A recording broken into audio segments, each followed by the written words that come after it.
कहते हैं कि ये इंडियन डेमोक्रेसी कंट्री है, तो कहाँ का न्याय है ये? उनके सामने 40 मर्द थे जिन्होंने उनको कहा कि कपड़े उतार दीजिएगा ताकि हम देख सके आप ट्रांस हो या नहीं। उनको हाथ लगा के पूछा कि आप सेक्स कैसे कर सकते हैं।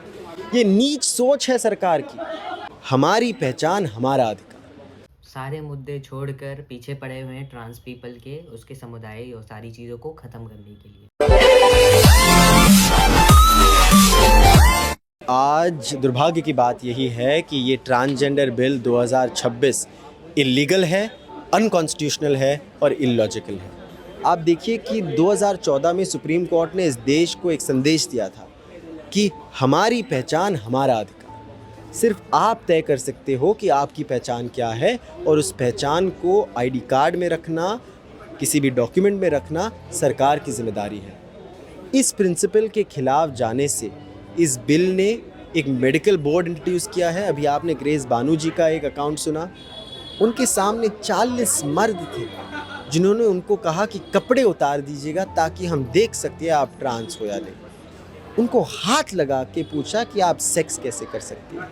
ये नीच सोच है सरकार की जो कहती है कि मानवीय अधिकारों के खिलाफ आज हमें ये बिल लाना चाहिए, मेडिकल बोर्ड लाने चाहिए, स्क्रीनिंग प्रोसीजर लाना चाहिए। क्या चल क्या रहा है? 2019 में जो डेफिनेशन था वो ठीक था। सरकार कहती है कि इसका मिसयूज़ हो सकता है, पर यूज़ होगा तो ही मिसयूज़ होगा ना। आपने सिर्फ 35,000 आईडी कार्ड छपवाए हैं तो मिसयूज़ होगा कहाँ से? आपने सिर्फ 70 करोड़ एलोकेट किए हैं ऑन एवरेज एवरी ईयर, उसमें से सिर्फ आप 11% फंड इस्तेमाल करते हैं हर साल। तो फिर आप इस्तेमाल ही नहीं कर रहे हैं फंड को, तो उस फंड का मिसयूज़ कैसे? तो आज जो सरकार करने जा रही है वो असंवैधानिक है, पर ये मानवीय अधिकारों के खिलाफ भी है। ये सिर्फ ट्रांसजेंडर कम्युनिटी के खिलाफ नहीं है। हम सबको शर्म आनी चाहिए कि किसी भी इंसान को, किसी भी भारतीय नागरिक को हम ऐसे किसी मेडिकल बोर्ड के सामने भेज सकते हैं। हमें शर्म आनी चाहिए कि हम किसी भी इंसान को, उनके दोस्तों को, एनजीओज़ को जेल भेज सकते हैं क्योंकि उनकी पहचान हमें पसंद नहीं आती या उनकी पहचान हम रिकग्नाइज़ नहीं कर पाते। तो आज हम सब इंडिया अलायंस की तरफ से इस बिल के खिलाफ खड़े हुए हैं।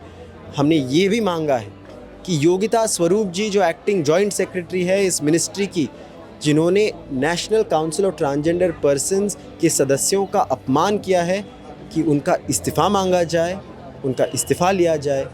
क्योंकि आज जो ट्रांसजेंडर राइट्स के खिलाफ रहते हैं, जो खड़े रहते हैं, वो कल औरतों के अधिकारों के खिलाफ खड़े रहेंगे, कल वो हर मानवीय अधिकारों के खिलाफ खड़े रहेंगे। और इस मानसिकता को हमें आज अपोज करना है, इसके विरोध में हमें आवाज़ उठानी है, इसलिए हम आज यहाँ आए हुए हैं। तो ये हालात है हमारे इंडियन सरकार के फ़िलहाल। सारे मुद्दे छोड़कर पीछे पड़े हुए हैं ट्रांस पीपल के, उसके समुदाय और सारी चीज़ों को ख़त्म करने के लिए। तो क्या कहना चाहोगे गाइस आप? ये सारी चीज़ें अभी देखकर आपको क्या लग रहा है? मैं बिल्कुल फ़िलहाल स्पीचलेस हूँ। सब चीज़ दिखाई दे रही है। अगर बिल पास हो जाता है तो ऑफ़ कोर्स आपको मेडिकल बोर्ड के सामने खुद को प्रेज़ेंट करना पड़ेगा कि आप क्या हो। आपको कोई और डिसाइड करेगा कि आप क्या हो। आपको क्या करना है आगे वो कोई और डिसाइड करेगा। सरकार डिसाइड करेगी, लॉ डिसाइड करेगा, मेडिकल बोर्ड डिसाइड करेगा। और कहाँ का डेमोक्रेटिक चीज़ें हो रही है हमारे साथ। कौन सा डेमोक्रेसी कंट्री है जहाँ पे ट्रांस पीपल लोग के लिए राइट्स, ऐसी राइट्स बनाया जा रही है? क्या दिक्कत है 2019 वाले राइट्स से? नेता कह रहे हैं, सरकार कह रही है कि मिसयूज़ हो रहा है। कहाँ मिसयूज़ हो रहा है? प्रोटेक्शन कहाँ पे हो रहा है? प्रोटेक्शन के नाम पे और इनडायरेक्ट वे पे आप लड़ा रहे हो, धमका रहे हो।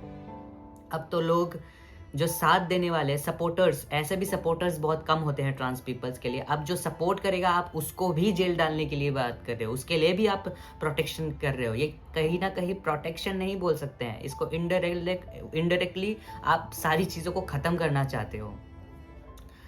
आई जस्ट वॉन्ट टू से ऑल द पीपल्स की एकजुट रहिए। अभी भी भले ही लोकसभा में पास हुआ है, राज्यसभा में अभी भी बचा हुआ है। और आप सब इसी तरह अगर सब लड़ेंगे एक दूसरे के लिए, तभी आने वाली पीढ़ी के लिए, अभी जो वर्तमान जो जिस लोगों ने कराया है या डॉक्यूमेंट्स भी आधा रखा है उन लोगों के लिए, मतलब बहुत सारी चीज़ है, बहुत सारी चीज़ों में टेंशन भरा हुआ है।